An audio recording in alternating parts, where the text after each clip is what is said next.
Баршаңызға сәлем достар. Бүгін біз сіздермен небәрі 30 минутта осындай тамаша қарапайым пирогты дайындап шығатын боламыз. Видеоны соңына дейін қарап, жақындарыңызбен бөлісуді ұмытпаңыздар. Ең алдымен бөлме температурасында тұрған 100 грамм сары майды аламыз. Одан кейін сары майдың үстіне 2 жұмыртқамызды қосып, бір келкі масса болғанша жақсылап араластырамыз.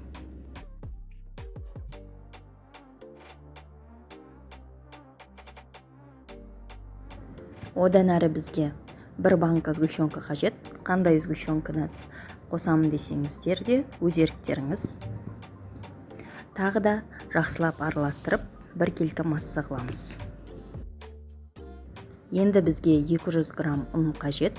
Електен өткізілген ұнға 10 грамм разрыхлителімізді қосып, жақсылап араластырып алып, одан кейін массамызға біртіндеп қосып, барлығын жақсылап араластырамыз.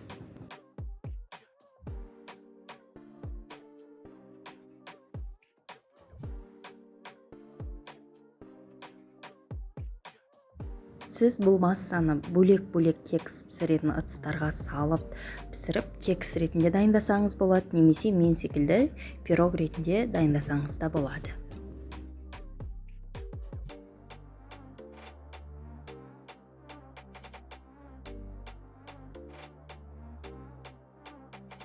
Массамызды формаға құйдық. Енді 180 градуста қызып тұрған пеште 20-25 минут немесе қызарғанша пісіріп алатын боламыз.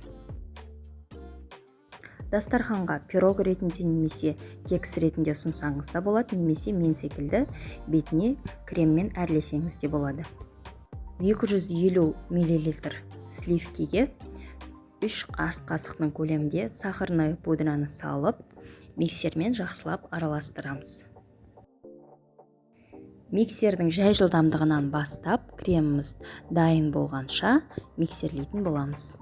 Бірте-бірте жылдамдықты қосып отырамыз. Бізде осындай крем пайда болады. Бізде пирогымыз дайын болды, әдемі көтеріліп, өте жұп-жұмсақ болып шыққан. Менің беті көтеріліп кеткен соң, бір тегіс болу үшін ортасын кішкене кесіп алып тастадым. Одан кейін осындай насатканың көмегімен кремді жағып шығатын боламын. Кремімізді пирогтың бетіне түгелдей жағып шыққан соң, тоңазытқышта кемінде 2-3 сағат ұстаймыз. Сонда креміміз біздің пирогқа сіңіп, пирогымыз өте дәмді болып шығады. Сіз кекс ретінде дайындап, бетіне крем жағып, капкейк ретінде ұсынсаңыз да болады. Видео сіздерге пайдалы болды деген ойдамын. Менің каналыма тіркеліп, видео ұнаса лайк басуды ұмытпаңыз.